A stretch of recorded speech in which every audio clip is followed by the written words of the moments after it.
오늘 말씀은 사무엘상 17장 34절부터 40절까지의 말씀을 가지고 목양의 길이라는 제목으로 은혜를 나눕니다.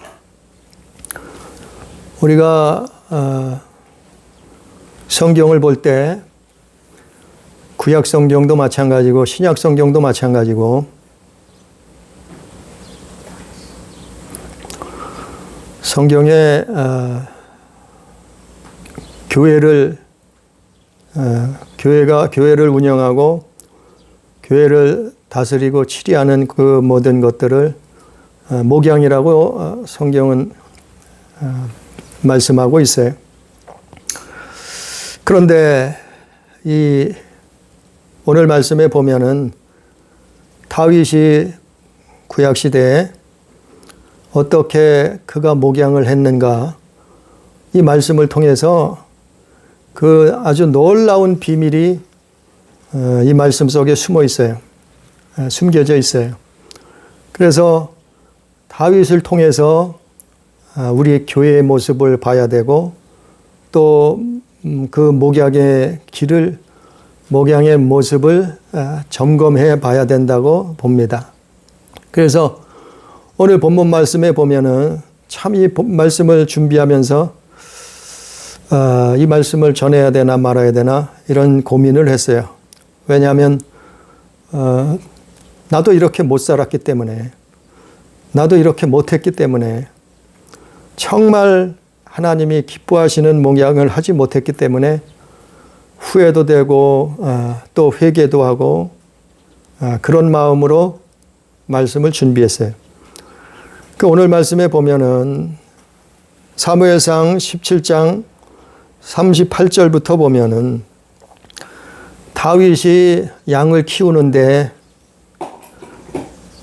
다윗이 양을 자신이 어떻게 키웠는가를, 목양했는가를 사울 왕 앞에서 고백하는 거예요. 그러니까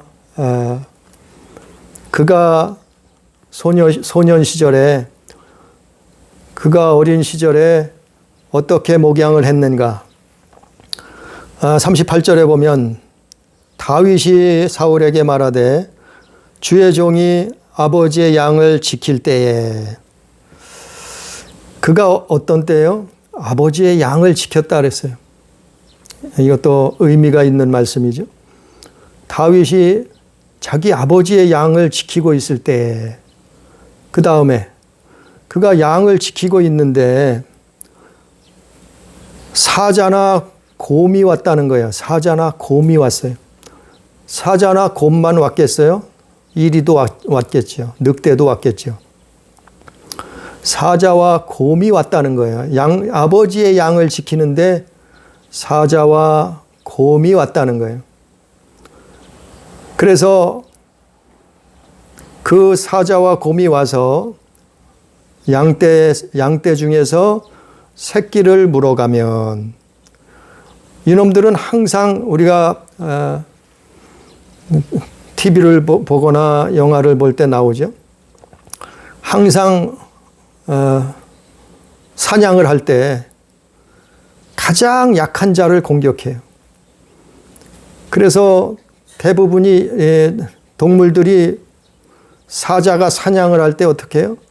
새끼거나 병들어서 잘 뛰지 못하거나 이런 짐승들을 사냥하잖아요. 마찬가지예요. 다윗이 양떼를 지키는데 사자와 곰이 와서 양의 새끼를 물어간다. 그래서 교회도 똑같아요. 약한 자를 공격하는 거예요. 사단은. 힘없는 자를 공격하는 거예요. 믿음 없는 자를 공격하는 거예요. 교회도 똑같아요. 양떼에서 새끼를 물어가면 그 다음에 어떻게 나와 있어요? 그가 따라가서, 그가 누구죠? 다윗이 따라가서 그것을 치고, 사자나 곰이 와서 새끼 양을 물어가면 그가 따라가서 그것을 쳤다 그랬어요. 그냥 못 본 채 한 것이 아니요. 그냥 방치해버리는 것이 아니요. 그는 따라가서 그 사자와 곰을 쳤다 그랬어요. 그리고 그 다음에 어떻게 했어요? 그 입에서 새끼를 건져내었고, 입에서 새끼를 건져냈다는 거예요. 그리고 새끼를 건져낼 때 사자나 곰이 덤벼들어서 그를 해하고자 하면은 그것을 쳐 죽였다 그랬어요. 쳐 죽였나이다. 그런데 이 모든 것이 여호와 하나님, 그 여호와 하나님이 그 사자와 곰의 발톱에서 나를 건져냈나이다. 이렇게 고백하고 있어요. 참 이것은 우리가 일평생 교회 다니면서 또 목양을 하면서 아주 중요한 내용이에요. 이 모든 것을 다윗은 고백하면서 여호와 하나님이 하셨다는 거예요. 결론은 하나님이 하셨다는 거예요. 목양은, 교회는 하나님이 하셔야 된다. 이것은 대단히 중요한 내용이에요. 다윗이 이렇게 양을 쳤어요. 그래서 성경에서 양은 누구예요? 바로 우리가 양이에요. 하나님 앞에 양이에요. 우리 성경 한번 읽어봅니다. 우리가 많이 읽어봤던 시편 23편 봅니다. 시편 23편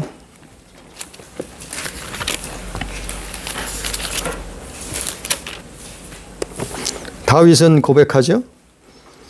시편 23편 1절부터 4절까지 함께 봉독합니다. 함께 읽습니다. 시편 23편 구약성경 818페이지 1절부터 4절까지. 여호와는 나의 목자시니 내게 부족함이 없으리로다. 그가 나를 푸른 풀밭에 누이시고 쉴만한 물가로 인도하시는도다. 내 영혼을 소생시키시고 자기 이름을 위하여 의의 길로 인도하시는도다. 내가 사망의 음침한 골짜기로 다닐지라도 해를 두려워하지 않을 것은 주께서 나와 함께 하심이라. 주의 지팡이와 막대기가 나를 안위하시나이다. 아멘. 바로 이것이에요. 하나님이 우리를 목양하신단 말이요. 그것을 다윗은 어려서부터 알았어요. 체험했어요. 경험했어요. 그리고 자신도 그렇게 목양을 한 거예요. 양을 친 거예요. 그래서 다윗이 시편에서 이렇게 시를 쓰잖아요. 시로 자신의 믿음을, 신앙을 고백하잖아요. 여호와는 나의 목자시니 내가 부족함이 없으리로다. 부족함이 없었다. 이 말. 왜 부족함이 없었어요? 하나님이 자신을 푸른 풀밭에 누이시고 쉴만한 물가로 인도하셨다. 푸른 초장 쉴만한 물가로 인도하셨다. 이 말이요. 이것이 목양이에요. 이것이 교회 생활이에요. 푸른 초장 쉴만한 물가가 뭐예요? 푸른 초장 쉴만한 물가는 바로 하나님 말씀이다. 이 말. 하나님 말씀. 양들이 푸른 초장에 가서 쉴만한 물가에 가서 배불리 먹어요. 마음껏 먹어요. 아주 영양가 높은 그 식사를 한단 말이죠. 양들이. 어디서요? 푸른 초장, 쉴만한 물가. 우리는 양이에요. 그랬을 때 우리는 사람은 뭘로 산다고요? 사람은 떡으로만 살지 아니하고 하나님 입에서 나오는 모든 말씀으로 산다 그랬잖아요. 우리에게 푸른 초장 쉴만한 물가가 뭐예요? 그것은 하나님 말씀이에요.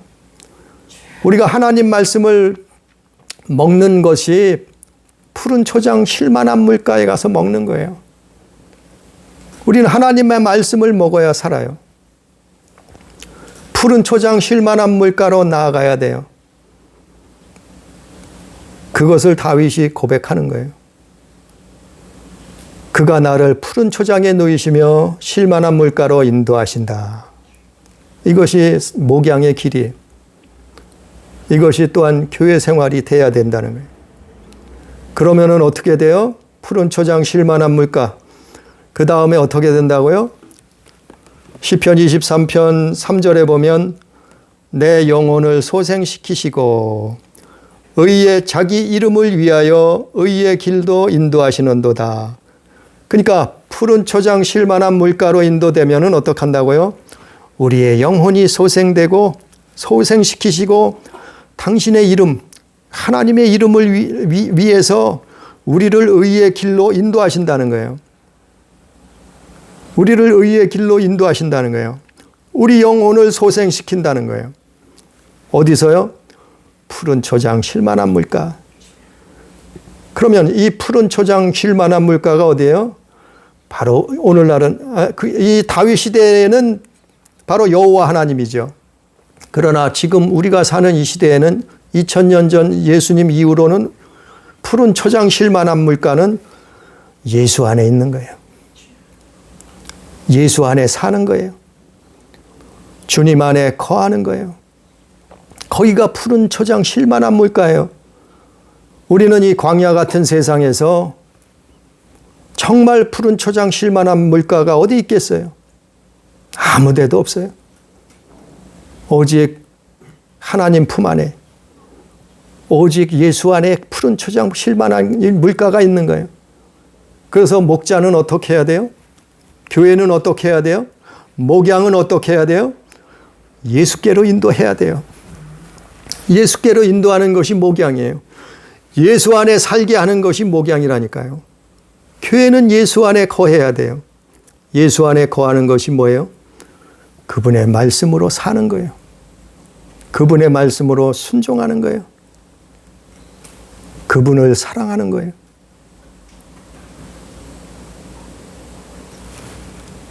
그러면 푸른 초장 쉴 만한 물가가 되는 거예요.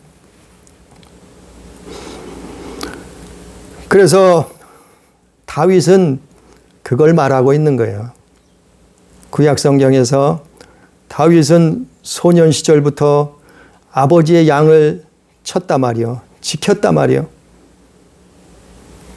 그가 목양을 했는데 그냥 물리적인 목양을 했는데 여기에는 영적인 비밀이 들어가 있는 거예요. 오늘날 교회를 말하고 있는 거예요. 오늘날 목양을 말하고 있는 거예요. 그래서 성경을 보면 예수님께서도 똑같이 하셨어요. 예수님도 이 다윗은 그 예수님의 모형이라 그러잖아요. 메시아의 모형. 그러니까 그것을 다윗이 예수님을 나타냈다 그랬잖아요. 성경학자들이. 예수님도 이 땅에 오셔서 똑같이 하셨어요, 사실. 똑같이 목양을 하셨단 말이죠.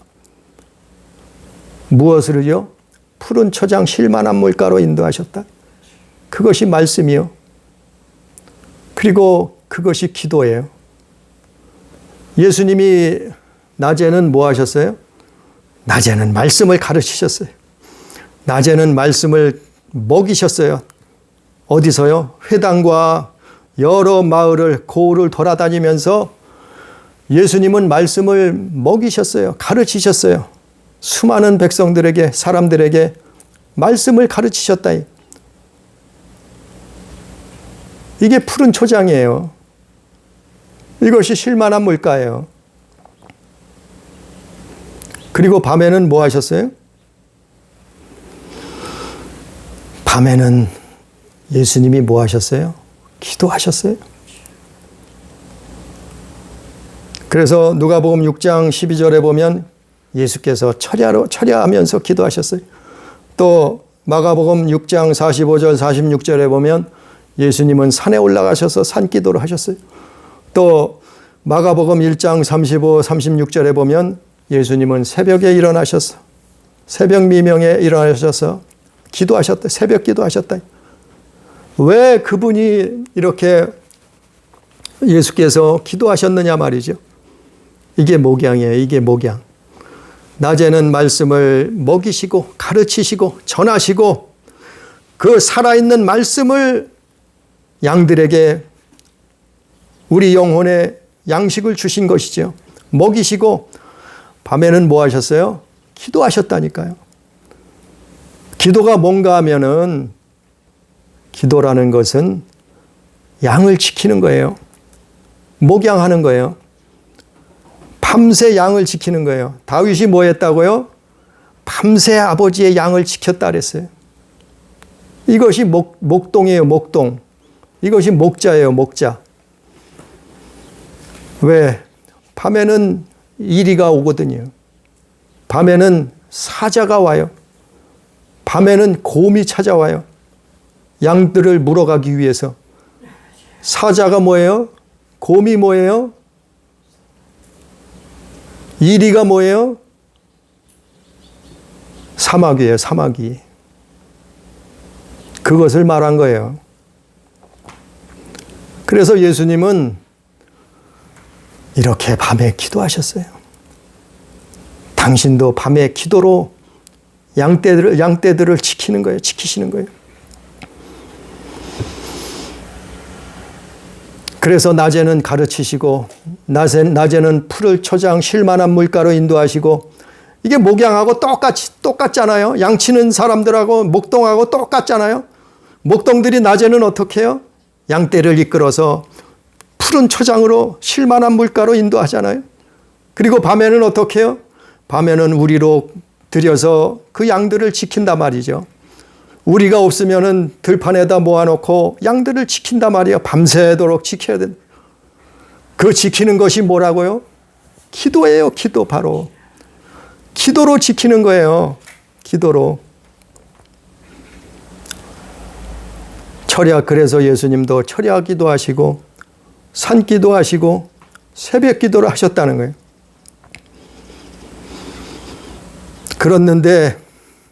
그랬는데 사자와 곰과 이리 같은 놈이 나타나요. 그래서 어린 양을 물고 가요. 그럼 어떻게 한다고요? 쫓아가서 그놈을 물리치고 양을 뺏어오는 거예요. 그 예수님은 어떻게 하셨어요? 예수님도 똑같이 하셨어요. 예수님도 똑같이. 예수님 앞에 수많은 병자들이 찾아왔어요. 수많은 문제를 가지고 예수님 앞에 나왔어요. 또 여러 귀신 들린 사람들이 주님 앞에 나왔어요. 이게 사자예요, 사자. 이것이 곰이에요. 이것이 이리에게 물린 거예요. 예수님이 어떻게 하세요? 고쳐주시잖아요. 안진뱅이를 일으키시잖아요. 문둥병자를 깨끗하게 하시잖아요. 혈루병자를 또 근원이 마르게 깨끗하게 치료해 주시잖아요. 눈먼 자를 눈을 뜨게 하시잖아요. 죽은 나사로를 살리시잖아요. 예수님 앞에 나오는 사람들마다 그 양들마다 어떻게 했어요? 예수님은 그 모든 문제를 다 해결해 주시잖아요. 그리고 악한 귀신 들린 자를 어떻게 했어요? 귀신을 쫓아내잖아요. 이것이 목양이에요, 목양. 예수님이 이렇게 하셨다니까요. 양을 방치하지 않으셨어요. 양을 버려두지 않으셨어요. 양을 밤새도록 지키신단 말이에요. 그러나 오늘날 우리는 어떻게 하고 있나요? 오늘날 교회들은 어떻게 하고 있나요? 오늘날 목회자들은 어떻게 하고 있나요? 이거 말씀으로 살펴봐야 돼요. 깨달아야 돼요. 분별해야 돼요. 낮에는 푸른 초장으로 이끄는 쉴만한 물가로 인도하는 목자를 만나야 돼요. 목동을 만나야 돼요. 그리고 밤에는 정말 사랑으로 눈물 뿌려 기도하는 그런 목자, 그런 목동을 만나야 돼요. 그래야 내 영혼을 책임져 줄 거 아니에요? 내 영혼을 쉴만한 물가 푸른 초장으로 인도해 줄 거 아니에요? 그런데 아무 교회나 다녀요? 그냥 아무렇게나 교회 생활을 해요? 그러면 망할 수 있어요. 평생 교회 다니고도 멸망당할 수 있다니까요. 그래서 성경에 보면 거짓 목자도 나와요. 싹군도 있다는 거예요. 양의 탈을 쓴 이리가 있다는 거예요. 마태복음 7장 15절. 양의 옷을 입은 이리가 있다잖아요. 너희는 열매로 분별하라 하잖아요. 열매로 그들을 분별하라. 마태복음 7장 16절. 우리가요, 목양의 교회의 말씀과 기도가 없다고 하면은 가짜예요. 어쩌면 양의 탈을 쓴 일일지도 몰라요. 그렇다면 회개해야 돼요. 그런 교회는 회개해야 돼요. 그런 목사는, 그런 목회자는, 그런 전도사는 회개해야 돼요. 그래야 자신도 살고 양들도 살린다니까요.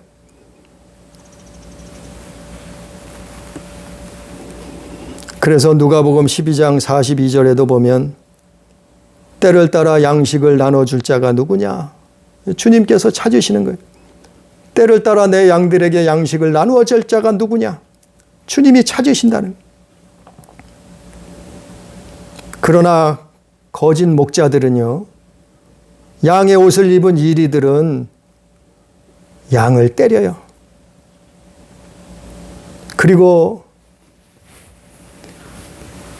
양을 굶겨요. 살아있는 말씀을 먹이질 않아요. 그리고 양을 괴롭혀요. 상한 양식을 먹이네요. 그리고 양을 팔아먹기도 해요. 또 양을, 자기가 배가 고프면 양을 잡아먹어요. 이거 거짓 목자예요. 이거 싹군이에요. 회개하지 않으면 죽어요. 하나님의 심판을 피할 수 없어요. 그래서 이것은 참으로 두려운 길이에요. 하나님 앞에 떨리는 길이에요. 두려운 길이에요. 이 길이, 목양의 길이 힘들고 어려운 길이에요. 그래서 말씀과 기도를 놓으면 안 된다는 거예요. 왜 이들이 양을 때리고 굶게 하고 괴롭히고 팔아먹고 잡아먹고 할까요? 그리고는 강도가 도적이 오면 어떻게 해요? 도망쳐요. 아니, 성경에 있는 말씀이에요, 다. 양을 버려두고 도망간다니까요. 왜 도망을 갈까요? 왜 목자들이 양을 버리고 도망을 갈까요? 무서워서 도망가는 거죠. 무서워서. 아니, 사자가 얼마나 무섭겠어요? 아니, 큰 곰이 쫓아오는데 얼마나 무섭겠어요? 이리가 달려드는데 안 무섭겠어요? 무서우니까 도망가는 거예요. 그러나 결국 그게 뭐예요? 말씀과 기도가 없어서 그래요. 하나님의 말씀과 기도가 없어서 그렇다니까요. 양을 사랑하지 않기 때문에 그렇다니까요. 하나님을 사랑하지 않기 때문에 그렇다니까요. 그래서 첫째 계명이 뭐예요? 너희는 내 마음 다하고 뜻을 다하고 성품을 다하고 목숨을 다하여 힘을 다하여 하나님을 사랑하라. 그리고 내 이웃을 내 몸처럼 사랑해라. 그게 첫째 계명 아니에요? 사랑이 첫째 계명이라요. 사랑이 없어요. 양을 사랑하지 않아요. 또 하나님 앞에 말씀을 구하지 않아요. 하나님의 말씀을 구해야지 하나님이 말씀을 주시죠. 예? 성경을 그냥 읽기만 하면 그냥 설교가 되나요? 영혼의 양식이 되나요? 그냥 양들이 배부르게 먹나요? 안 그렇다는 거죠. 안 그렇다는 걸 알잖아요. 하나님 앞에 말씀을 구해야 돼요. 그게 기도예요. 또 그게 기도. 하나님 앞에 성령께서 깨닫게 해달라고, 성령 충만하게 해달라고, 살아있는 말씀을 전하게 해달라고 하나님 앞에 기도하는 거예요. 몸부림치는 거예요. 아니, 죽은 말씀, 썩은 말씀, 상한 말씀, 그 양식을 먹이면 어떻게 되겠어요? 양들이 병들고 죽을 수밖에 없잖아요. 그래서 목회자들은 몸부림치는 거예요. 살아있는 말씀을 먹이기 위해서 몸부림쳐야 된다는 거예요. 하나님 앞에 간절히 기도해야 된다는 거예요. 자기 자신이 말씀을 받아서 양들에게 나눠줘야죠. 그래야 양들이 푸른 초장 쉴 만한 물가에서 무럭무럭 잘 자랄 거 아니에요? 하나님의 양들이 배부르게 먹고 하늘나라를 소망하면서 하나님 자녀로서의 삶을 살 수 있을 거 아니에요? 건강하게 자랄 거 아니에요? 그러나 목자가 기도하지 않는다면, 말씀이 살아있는 말씀을 전하지 않는다면 그 교회는 사람이 많이 모인다 할지라도 죽은 교회예요. 그 교회는 큰 건물을 가지고 있다고 할지라도 죽은 교회일 수밖에 없어요. 하나님 앞에 기도해야 돼요. 하나님 앞에 회개해야 살아요, 우리는.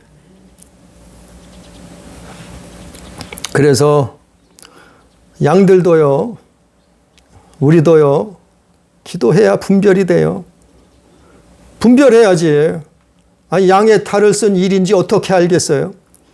거짓 싹군 목자인지 어떻게 알겠어요? 기도해서 분별해야 돼요. 혹 교회가, 목회자가 잘못 간다 할지, 잘못된 길로, 어긋난 길로 가면은 기도해야죠, 간절히. 목사님 위해서 기도해야죠. 교회를 위해서 기도해야죠. 그래도 교회가 변화되지 않고, 그래도 목사님이 변화되지 않는다면은 그 교회는 다시 생각해 봐야 돼요. 그 교회는 포기해야 될지도 몰라요. 네? 선한 목자를 찾아야죠. 살아있는, 깨어있는 목자를 찾아야죠. 참으로 영혼을 사랑하는 말씀과 기도로 무장하고 있는, 하나님 앞에 기도하는 교회를 찾아봐야죠. 그래야 살아요. 그래야. 지금은 사람들이, 아니 믿지 않는 사람들도 다 얘기하잖아요. 말세라고, 말세라고. 마지막 때라고. 말세 중에 말세라고 얘기하잖아요. 우리는 정신 차리고 근신하고 깨어 기도해야지. 할렐루야. 그래서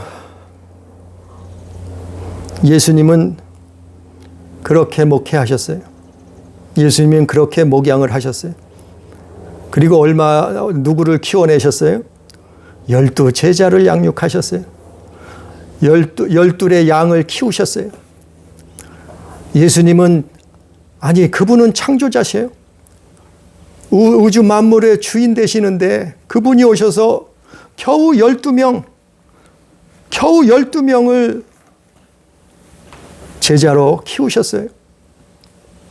그 중에 한 사람은, 또 가룟 유다는 예수를 팔아먹은 자가 되어버렸어요. 교회는요,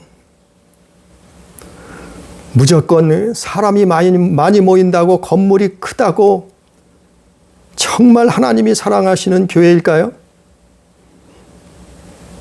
우리는 잘 분별해야 돼요. 찾아봐야 돼요. 그래서 예수님 제자들 한번 봅니다. 예수님 제자들이 어떻게, 예수님 마지막으로 끝으로 예수님 제자들은 어떻게 목회를 했는가, 목양을 했는가. 사도행전 6장 1절부터 7절 한번 우리 봅니다.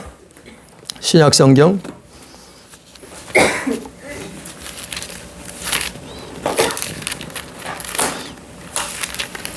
사도행전 6장 1절부터 7절까지 말씀. 이건 역시 중요한 내용입니다. 사도행전 6장 1절부터 7절까지 한번 읽습니다. 다 함께 읽습니다. 그때 제자가 더 많아졌는데 헬라파 유대인들이 자기의 과부들이 매일의 구제에 빠짐으로 히브리파 사람을 원망하니 12사도가 모든 제자를 불러 이르되 우리가 하나님의 말씀을 제껴놓고 접대를 일삼는 것이 마땅하지 아니하니 형제들아 너희 가운데서 성령과 지혜가 충만하여 칭찬받는 사람 7을 택하라. 우리가 이 일을 그들에게 맡기고 우리는 오로지 기도하는 일과 말씀 사역에 힘쓰리라 하니 온 무리가 이 말을 기뻐하여 믿음과 성령이 충만한 사람 스데반과 또 빌립과 브로고로와 니가고르와 디몬과 바메나와 유대교에 입교했던 안디옥 사람 니콜라를 택하여 사도들 앞에 세우니 사도들이 기도하고 그들에게 안수하니라. 하나님의 말씀이 점점 왕성하여 예루살렘에 있는 제자의 수가 더 심히 많아지고 허다한 제사장의 무리도 이 도에 복종하니라. 아멘. 이것이 교회의 모습이에요. 이것이 깨어있는 살아있는 교회의 모습이에요. 이것이 초대교회 목양하는 모습이라니까요. 어떻게 했다고요? 예루살렘 교회가 사람들이 점점 모이게 되었는데 그런데 문제가 생겼어요. 무슨 문제예요? 교회 안에서 구제와 접대에 빠지게 됐단 말이요. 구제와 접대에 빠져서 서로를 원망하고 또 불평하는 일이 생기게 됐단 말이요. 그것이 잘못됐다는 것을 제자들이 깨닫게 되었어요. 알게 되었어요. 그래서 2절에 보니까 12제자가 다른 또 제자들까지 불러서 하나님 말씀을 제껴놓고 접대를 일삼는 것이 마땅하지 아니한다. 이렇게 성경은 말하고 있어요. 이렇게 말하고 있어요. 그러면서 어떻게 했어요? 4절에 보니까 우리는 오로지 기도하는 일과 말씀 사역에 힘쓰리라. 옛날 성경에는 어떻게 기록하고 있어요? 말씀과 기도에 전무하리라. 이렇게 기록하고 있어요. 제자들도 똑같다는 거예요. 다윗이 목양했던 거하고 똑같아요. 또 예수님이 목양했던 거하고 똑같아요. 제자들도 뭐 하겠다는 거예요? 말씀과 기도에 전무하겠다는 거예요. 말씀과 기도만 하겠다는 거예요. 말씀과 기도. 말씀이 뭐라고요? 그냥 성경만 읽고 있는 것이 아니에요. 말씀은 뭐예요? 양들을 푸른 초장 쉴만한 물가로 인도하는 거예요. 이게 말씀이에요. 영혼의 양식이에요. 이것이 말씀이라니까요. 이게 목양이라니까요. 양들을 푸른 초장 쉴만한 물가로 인도한다는 거예요. 그래서 우리는 말씀에 전무하리라. 우리는 말씀에 전무하리라. 오직 하나님의 말씀을 먹이겠다 이 말이에요. 양들에게. 사람이 영혼의 양식은 하나님의 말씀이라. 그래서 제자들도 이거를 하는 거예요. 다른 일을 제껴놓고 교회가 구제에 빠져버리면 안 돼요. 교회가 바꿔주는 일에 빠져버리면 안 돼요. 교회가 접대하는 일에 빠져버리면 안 돼요. 이게 나쁘다는 것은 아니에요. 그러나 목회자가 목양은 안 하고 구제하고 접대하는 일에 빠져버리면 어떻게 되겠어요? 그 교회는 어떻게 되겠냐 말이죠.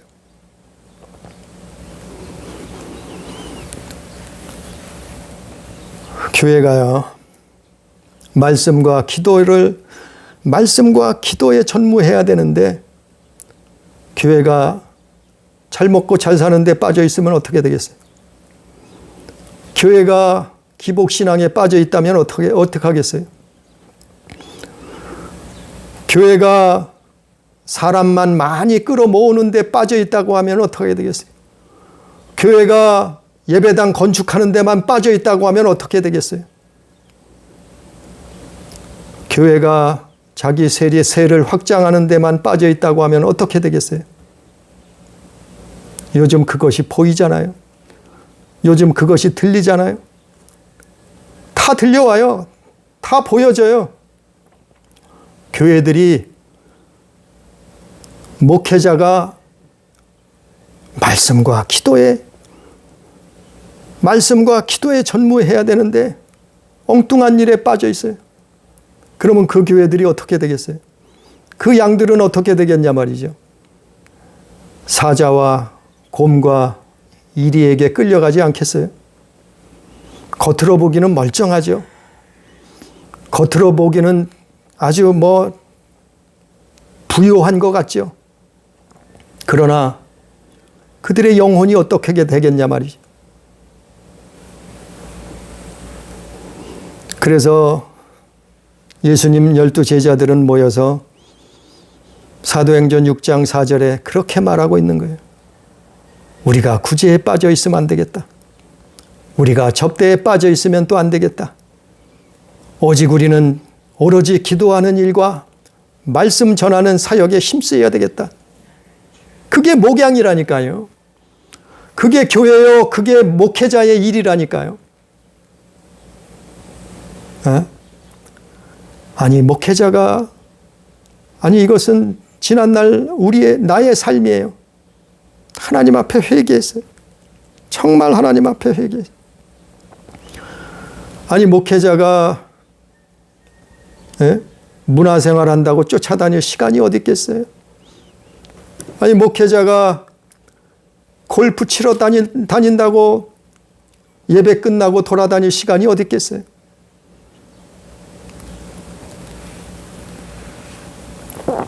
아니 목회자가 세상 사람들처럼 먹고 마시면서 놀러 다닐 시간이 어디 있겠어요? 아니 다윗이 어떻게 목회했어요? 예수님이 어떻게 목회했어요? 제자들이 어떻게 목회했어요?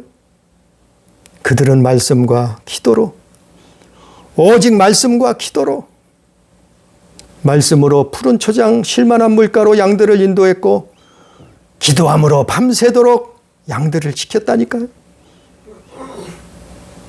이리에게 끌려 물려가면 뺏어왔다니까요.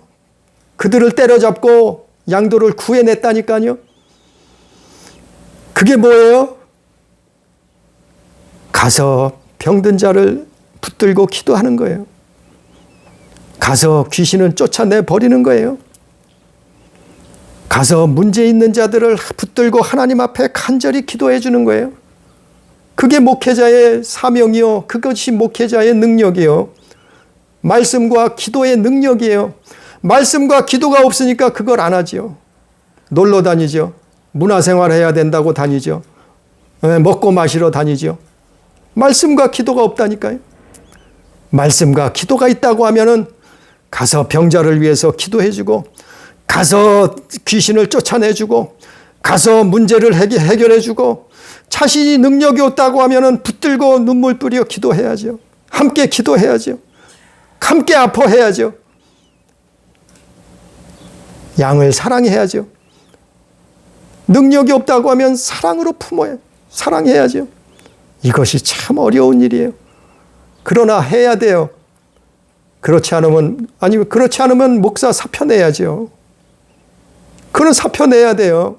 자신을 위해서도 양들을 위해서도 사표 내야 되는 거예요. 그걸 예수님이 그렇게 목양하셨고 제자들도 그렇게 목회를 했어요. 사도행전에 나오잖아요. 12 제자가. 우리는 오로지 말씀과 기도에 전무하리라. 말씀과 기도에 전무하리라. 그러면 방구석에 앉아서 기도만 했고 앉아 있었나요? 그게 아니라는 거예요. 그들이 방구석에 앉아서 성경만 읽고 있었나요? 그게 아니요. 그들은 양들을 푸른 초장 쉴만한 물가로 인도하고 낮에는 말씀을 먹이고 밤에는 양들을 지켰다니까요. 이게 말씀과 기도라니까요. 오늘날 많은 사람들이, 많은 교회들이, 많은 목회자들이 이것을 잃어버렸어요. 나도 똑같은 사람이었어요. 저도 똑같은 사람이었어요. 그러나 이것을 깨닫게 됐다니까. 양들도 분별을 해야 돼요.